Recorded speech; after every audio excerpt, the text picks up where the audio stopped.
Actually, I don't think identity is that simple. I think it's more of a mix of things rather than just one specific identity. But if I had to choose, definitely. So I'm originally Hungarian, but I have been living abroad since I was 17. And I currently live in Valencia, Spain, and I really hope I get to stay here. But I think a big part of my identity is a mix of different European cultures. So I would say definitely more European than Hungarian for sure. I didn't actually think about, having a European identity or not. I haven't really gone into kind of a self-analysis about this, but a couple of years ago I was seeing a doctor of mine for an appointment, and we were just talking about life in general, and I was already living here in Valencia, and he mentioned it. He said that he thinks of me as more European than Hungarian, and that kind of triggered a bit of a self-analysis and a self-reflection on the matter. And I think there's so many moments because, as I said, I've been living abroad since I was 17, and there's so many things that come together. And I think being a European for me is being or having participated in many different countries' cultures.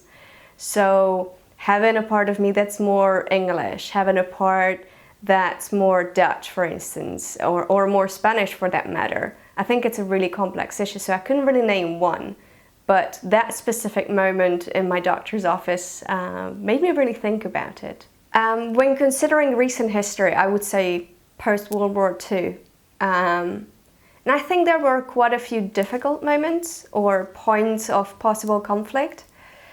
I think one of the difficult times was in 1956, at least from a Hungarian point of view, that we had the revolution on the 23rd of October in 56, and nobody really came to the aid of that little country. Nobody in Europe, nobody from abroad. So, of course, there are a lot of political plays and mind games at play there. But still, it was a shame to kind of see that.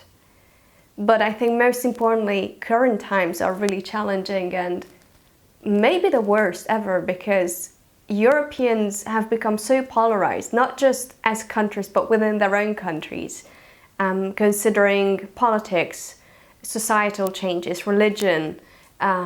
So many people disagree on so many things. So it's not even at the levels of high politics. It's more on the level of the individual that I think we've become too, polarized, segregated. And it would be a shame to see the European project coming to a difficult end like this. For me, the best moment is definitely memorable.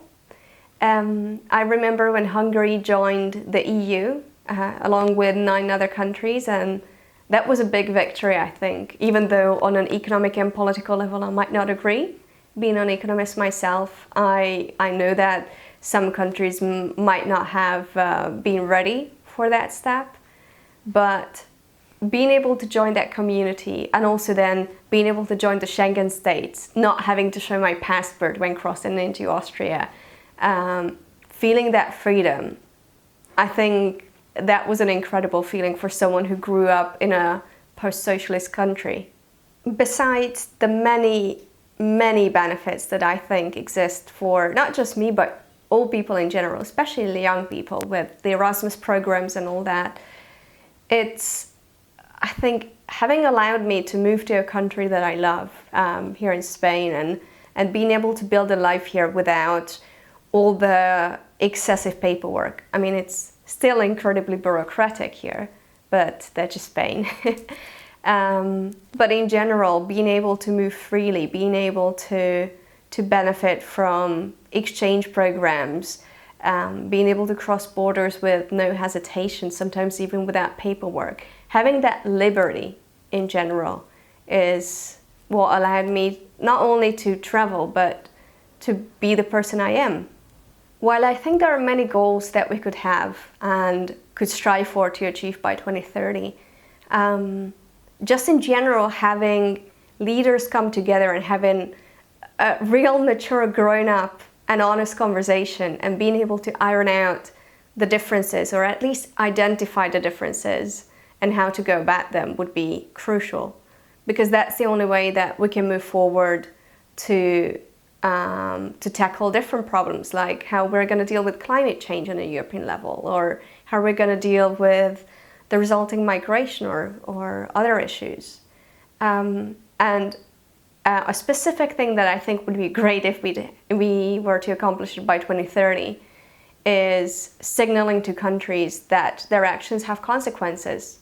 Because right now I see countries like Hungary and Poland going forward with measures that are not just harmful for the country and their population, but to the whole concept of European ideas and what we actually identify ourselves with. And being able to signal to these countries and to any other country that the rules are there for a reason, and breaking them is going to have consequences for them, would be a massive step forward.